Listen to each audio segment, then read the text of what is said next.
ayat 42. Lau kana 'aradan qariban wa safaran qasidan lattaba'uk walakin ba'udat 'alaihimus syuqqah wa sayahlifuna billahi law istata'na la kharajna ma'akum yuhlikuna anfusahum wallahu ya'lamu innahum lakadzibun. Sekiranya yang kamu serukan kepada mereka ada keuntungan yang mudah diperoleh dan perjalanan yang tidak seberapa jauh, niscaya mereka mengikutimu. Tapi tempat yang dituju itu terasa sangat jauh bagi mereka. Mereka akan bersumpah dengan nama Allah, jikalau kami sanggup, niscaya kami berangkat bersamamu.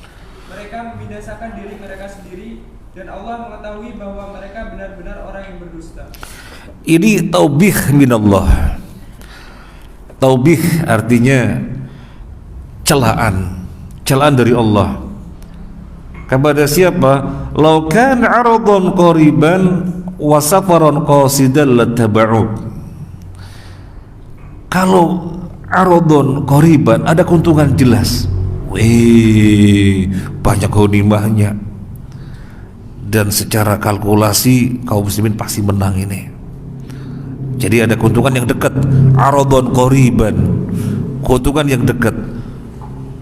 Wasafaron qasidan, atau safarnya nggak jauh-jauh perjalanannya, apalagi ke Tabuk. Perjalanan 800 kilo, daerah sulit air, tunggangan kendaraan lagi kurang, musim panen lagi. Wah, nggak mau kalau itu. Maunya kalau safaron qasidan, kalau perjalanannya pendek, nggak jauh-jauh.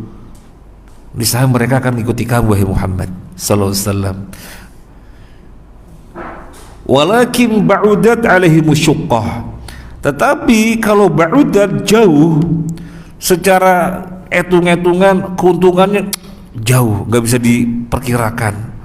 Ghanimah kayaknya sedikit, jauh-jauh, ba'udat. Atau safarnya, perjalanannya jauh sulit, maka tidak ikut. Jadi yang menjadikan tidak ikut engkau ya Rasulullah, yang menjadikan tidak ikut Nabi bukan uzur yang syar'i, bukan, tetapi etungan.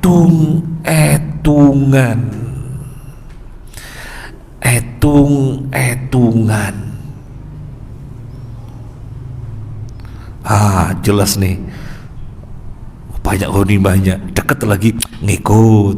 Waduh, belum jelas ghanimahnya, musuh juga kayaknya berat, perjalanannya jauh lagi, nggak ngikut. Maka Allah celah. Sebenarnya nggak ada uzur syar'i, tetapi karena etung-etungan. Kalau masuk hitungannya ikut, kalau nggak masuk nggak ikut, dicel oleh Allah Azza wa Jalla. Makanya kita jangan hitung-hitungan. Oh, majelis ta'lim di sana ada sotonya, sana nggak ada, kita datang ada sotonya. Oh, jangan datang ke majelis ta'lim hitung-hitungan. Sana ada sotonya, sana nggak ada, datang ada sotonya. Beberapa kali nggak ada, biasanya ada, nggak datang, hitung-hitungan namanya. Hitung-hitungan. Nah, ada canda, tapi candanya jauh masuk ya. Jadi ada flyer kajian waktu yang sama, di waktu yang sama. Satu flyer tertulis disediakan rawon ya. Yang satunya nggak ada apa-apa, pengajian saja. Dikomentari sama yang baca, yang ada tulisan rawonnya keuntungan yang kelihatan. Nah gitu. Kemudian yang nggak ada apa-apanya, pengajian aja, keuntungan yang tidak kelihatan. Ya canda, tapi ya masuk juga. Nah, gitu ya. Wa sayahlifuna billahi law istata'na la kharajna ma'akum. Mereka akan bersumpah demi Allah. Wa sayahlifuna billahi, mereka akan bersumpah dengan mengatasnamakan Allah, kalau kami bisa, niscaya kami keluar bersama kalian. Jadi orang munafik itu suka bersumpah. Orang munafik suka bersumpah. Menunjukkan apa? Menunjukkan tidak pede. Kenapa tidak pede? Karena tindak tanduk mereka tidak dibangun di atas lillah dan fillah, melainkan dibangun di atas riya dan sum'ah. Kalau ada orang melihat berbuat, orang banyak tahu berbuat, tapi kalau nggak ada ya nggak berbuat. Itu tendensi dari perbuatan mereka, sehingga menjadi orang yang tidak pede. Orang kalau tidak pede akhirnya banyak sumpah, karena butuh orang itu percaya. Butuh orang itu percaya. Itu karakter orang munafik. Muslim nggak banyak sumpah. Sumpah kalau memang dibutuhkan saja, karena itu kan perkara sakral. Cukup kita jujur di dalam tindak tanduk kita, kita jujur di dalam ucapan kita, gak usah pakai sumpah orang percaya. Kita bilang iya, sudah, semuanya percaya. Kita bilang enggak, sudah, semuanya percaya. Gak butuh kemudian meyakinkan orang agar percaya, enggak butuh, karena kita orang yang terpercaya. Orang munafik tidak demikian. Bersumpah di depan Nabi, kalau kami sanggup ya Rasulullah, kami akan berangkat. Yuhlikuna anfusahum, mereka membinasakan diri mereka sendiri. Dengan perbuatan demikian justru mereka membinasakan diri mereka sendiri. Di dalam ayat yang sebelumnya disebutkan, illa tanfiru yu'adzibkum adaban alima. Kalau kalian tidak berangkat, maka Allah akan mengadab kalian. Pakai bersumpah-sumpah segala, biar Nabi yakin bahwasanya mereka itu ada uzur, sehingga Nabi memaklumi. Itu tidak mendatangkan kebaikan. Justru mereka berbuat demikian membinasakan diri mereka sendiri. Kenapa? Karena Allah akan timpakan azab. Karena Allah akan timpakan azab. Wallahu ya'lamu innahum lakadzibun, dan Allah mengetahui sesungguhnya mereka adalah benar-benar para pendusta. Jadi sumpahnya nggak ada artinya. Allah tahu benar mereka adalah para pendusta. Tetapi kemudian kepada mereka yang minta izin, nggak bisa ada ini, nggak bisa ada ini, Nabi mengiyakan, ya sudah, ya sudah, ya sudah. Itu dilakukan oleh Nabi Sallallahu Alaihi Wasallam. Maka Nabi ditegur. Ayat yang berikutnya, ayat 43. Afallahu anka lima adzinta lahum hatta yatabayyana lakal ladzina sadaqu wa ta'lamal kadhibin.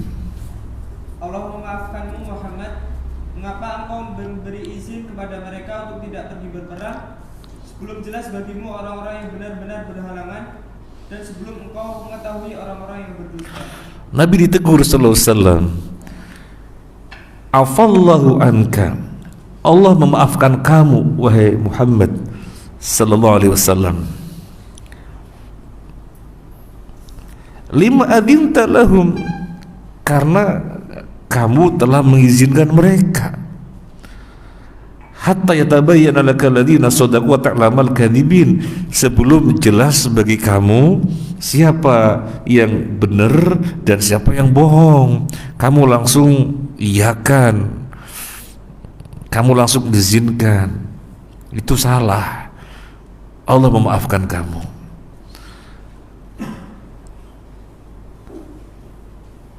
Kenapa tidak diam saja sehingga jelas perkaranya? Oh, ini benar, ini bohong, baru menetapkan siapa yang diizinkan, siapa yang tidak. Kenapa tidak diam saja? Biar jelas mana yang benar, mana yang bohong. Tetapi kamu langsung mengizinkan. Orang datang menyampaikan uzur begini-begini, ya sudah, ya sudah, ya sudah. Jadi Nabi sallallahu alaihi wasallam ditegur. Di sini menunjukkan apakah Nabi beristihad. Apakah Nabi beristihad? Iya, Nabi beristihad, ulama juga beristihad. Bedanya apa?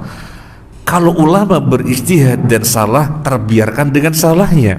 Sementara Nabi kalau beristihad dan keliru, salah, langsung Allah luruskan. Contohnya ini, langsung Allah luruskan. Demikian pula sebagaimana yang sudah terlewat, ayat yang sudah terlewat di dalam surat Al-Anfal ayat 67, ketika menghadapi para tawanan, Nabi beristihad, bertanya kepada Abu Bakar As-Siddiq radhiyallahu an dan bertanya kepada Umar radhiyallahu an. Kalau jawabannya Umar apa? Bunuhin semuanya, tawanan perang Uhud. Kata Abu Bakar, tidak, pertimbangannya begini, biar ditebus, nanti ada duit masuk kepada kita buat tambah-tambah kekuatan kaum muslimin. Nabi mengiyakan Abu Bakar As-Siddiq, dan ternyata yang benar adalah pendapatnya Umar radhiyallahu anhu, maka turun ayat yang meluruskan. Jadi Nabi beristihad, ketika keliru langsung diluruskan. Ulama beristihad, ketika keliru terbiarkan dengan keliruannya, itu bedanya. Kemudian yang berikutnya, di sini disebutkan permaafan daripada mulamah, takdimul afwi alal mulamah. Disebutkan disebutkan pemberian maafnya terlebih dahulu, baru disebutkan celaannya, kesalahannya. Ini pemulihan Allah kepada Nabi Shallallahu Alaihi Wasallam. Karena yang biasanya, yang umumnya, yang biasa disebutkan kesalahannya, kamu kok gini, kamu kok ngono, ngene ngono, ya sudah, nggak apa-apa, tak maafin. Biasanya seperti itu. Jadi disebutkan mulamahnya dulu, sesuatu yang tercela terlebih dahulu, baru kemudian ya sudahlah, saya maafin. Tetapi di sini disebutkan permaafannya dulu. Afallahu anka, Allah memaafkan kamu, baru disebutkan kesalahannya. Jadi ini bentuk pemulihan Allah kepada Nabi Sallallahu Alaihi Wasallam yang mengajari kita agar kita beradab kepada Nabi Sallallahu Alaihi Wasallam, yang mengajari kita agar kita beradab kepada Nabi Sallallahu Alaihi Wasallam. Allah sendiri demikian memuliakannya, tidak menyebutkan mulamah terlebih dahulu baru afun, enggak, afun dulu baru disebutkan mulamahnya. Maka apalagi kita. Maka di sini penegasan kita harus beradab kepada Nabi Sallallahu Alaihi Wasallam, dan beradab kepada Nabi Sallallahu Alaihi Wasallam tidak lain adalah mempelajari sunnah-sunnahnya, mengamalkannya, dan memperjuangkannya. Itu namanya beradab kepada Nabi Sallallahu Alaihi Wasallam. Menyebut-nyebut namanya, iya, memperbanyak baca sholawat. Kemudian ketika nama beliau disebut Sallallahu Alaihi Wasallam, kemudian mempelajari sunnahnya, mengamalkannya, dan mensyiarkannya. Nah, ini bentuk adab kepada Nabi Sallallahu Alaihi Wasallam. Terus kira-kira Nabi lahir tanggal 12 Rabiul Awal, kita merayakannya apa enggak? Kalau kita harus beradab, enggak, karena itu sudah dicontohkan. Enggak. Nah, kemudian yang berikutnya ayat 44.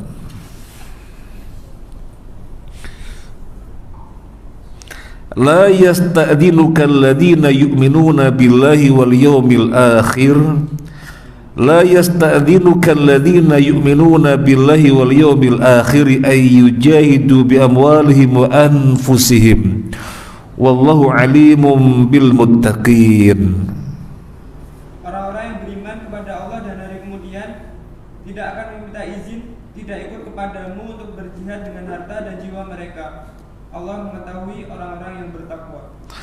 Kalau orang beriman gak mungkin izin. Ini orang pada datang izin. Yang namanya orang beriman, ketika ada seruan kebaikan, gak mungkin izin. Jadi Nabi dikasih tahu, namanya orang beriman, ada kebaikan, ada seruan dari Allah agar berbuat suatu ketaatan. Dalam hal ini ketaatan yang berupa jihad, gak mungkin izin. Dan kemudian disebutkan beriman kepada siapa? Beriman kepada Allah dan hari akhir. Kenapa sering sekali disebutkan beriman kepada Allah dan hari akhir? Beriman kepada Allah dan hari akhir. Beriman kepada Allah dan hari akhir. Iman kan ada iman kepada Allah, kepada malaikat, kepada kita, kepada Rasul, pada hari kiamat, kepada takdir itu. Tetapi sering sekali disandingkan beriman kepada Allah hari akhir, beriman kepada Allah hari akhir. Karena ini menunjukkan start dan finish. Start kita lillah wa fillah, nanti finishnya di hari kiamat mendapatkan balasan, ganjaran. Kita berbuat start fillah lillah, maka beriman kepada Allah karena kita sadar betul nanti di hari kiamat ada ganjaran. Maka seringkali disebutkan beriman kepada Allah dan hari kiamat karena itu adalah start dan finish. Tidak akan izin, tidak mungkin izin dari berjihad dengan harta dan jiwanya. Tidak akan izin kepada kamu, orang yang beriman kepada Allah dan hari kiamat, untuk berjihad dengan harta dan jiwanya. Gak mungkin izin. Wallahu alimum bil muttaqin. Allah mengetahui orang-orang muttaqin. Kok tidak dikatakan wallahu alimum bihim? Kok tidak dikatakan wallahu alimum bihim? Allah mengetahui mereka, orang-orang yang beriman kepada Allah dari kiamat, yang tidak mungkin izin. Allah mengetahui mereka. Tidak disebutkan wallahu alimum bihim, tapi Allah menyebutkan wallahu alimum bil muttaqin. Artinya orang yang demikian, yang tidak izin dari suatu kebaikan, dari suatu ketaatan, itulah orang muttaqin. Maka dari sini kita bercermin kepada diri kita. Ini ada pengajian nih, kalau kita cari-cari alasan sehingga nggak datang, itu namanya izin. Dalam kasus yang berbeda itu namanya izin. Jadi kita tidak datang kalau ada uzur. Ada proyek infak, cari alasan sehingga tidak infak. Itu namanya izin dalam kasus yang berbeda. Karena orang yang beriman kepada Allah dan hari kiamat tidak mungkin izin bersegera dengan ketaatan. Di dalam ayat ini konteksnya jihad. Tetapi apapun yang merupakan bentuk ketaatan, kita bisa bercermin dengan ayat ini. Saya ini izin apa enggak? Jangan sampai izin. Karena untuk disebut muttaqin adalah yang tidak izin. Wallahu alimum bil muttaqin. Allah mengetahui muttaqin. Orang yang demikian adalah orang muttaqin. Kemudian wallahu alimun, Allah mengetahui. Apakah sekedar mengetahui begitu? Ya tidak. Bukan sekedar mengetahui, tetapi di sini ada permakluman bahwasanya yang demikian tidak akan pernah Allah sia-siakan, akan diberi balasan yang tidak dikurang-kurangi. Wallahu alimun, Allah tahu. Orang-orang muttaqin bukan sekedar tahu, laisa li mujarradil ma'rifah, bukan sekedar tahu, tetapi Allah tidak akan pernah menyia-nyiakan bentuk ketakwaannya itu. Jadi pasti dibalas dengan balasan yang besar. Terus siapa yang izin? Nah, diulangi lagi, karena ini kita menjadi banyak merenung. Jangan sampai pernah izin dari bentuk ketaatan. Siapa yang izin? Ayat yang berikutnya, innama yasta'dhinuka alladhina la yu'minuna billahi wal yawmil akhir wartabat qulubuhum fahum fi raibihim yataraddadun. Sungguhnya yang akan meminta izin kepadamu Muhammad hanyalah orang-orang yang tidak beriman kepada Allah dan hari kemudian, dan hati mereka ragu. Karena itu mereka selalu bimbang dalam keraguan. Yang minta izin itu orang yang tidak beriman kepada Allah dan tidak beriman kepada hari kiamat. Dia motivasi hidupnya gak jelas,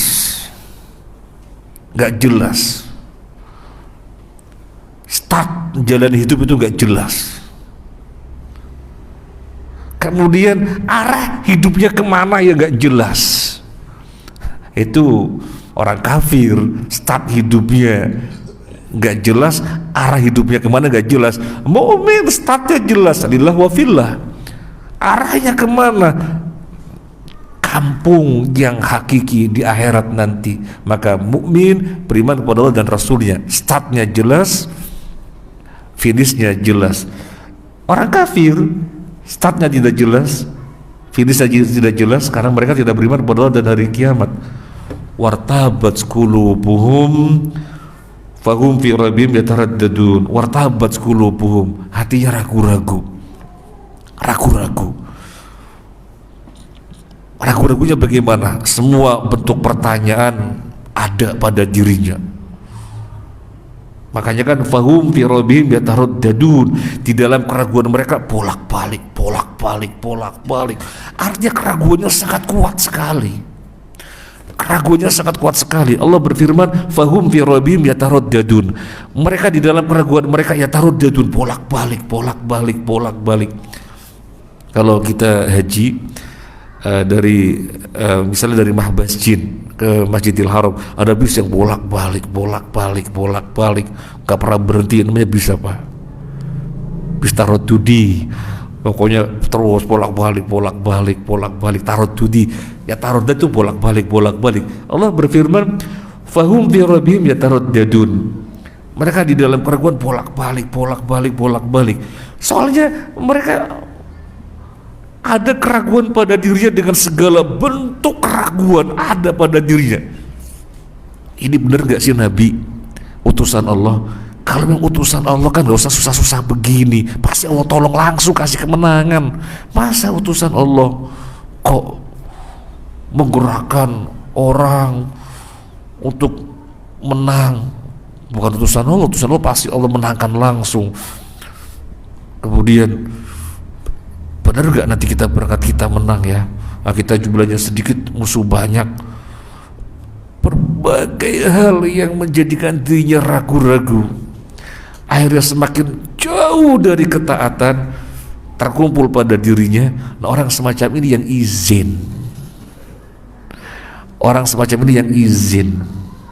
Innama yasta'dinuka alladhina la yu'minuna billahi wal yawmil akhir. Sesungguhnya yang izin kepada kamu adalah yang tidak beriman kepada Allah dan hari kiamat, dan hati mereka ragu-ragu, dan mereka di dalam keraguannya bolak-balik terus. Semoga Allah menghindarkan kita dari sifat-sifat orang munafik semacam ini, karena kita mukmin insyaallah, kita semuanya muslim, kita semuanya mukmin insyaallah. Start kita jelas, kita beriman kepada Allah, startnya fillah walillah. Kemudian kita beriman kepada hari kiamat, arah hidup kita jelas, finishnya jelas, yaitu akhirat. Maka kita tidak pernah ragu-ragu di dalam ketaatan, di dalam kebaikan, dan tidak pernah minta izin. Ini penting sekali. Tidak pernah minta izin. Minta izin di dalam maknanya, karena kasus per kasus berbeda-beda. Intinya kita tidak pernah minta izin, tidak mencari alasan untuk tidak bergabung di dalam kebaikan. Kalau memang udzur, namanya udzur. Selama tidak ada udzur, ikut di dalam seluruh bentuk ketaatan. Semoga bermanfaat. Terima kasih atas kebersamaannya. Mohon maaf atas hal-hal yang kurang berkenan. Subhanakallahumma wa bihamdika asyhadu an la ilaha illa anta astaghfiruka wa atubu ilaik. Assalamualaikum warahmatullahi wabarakatuh.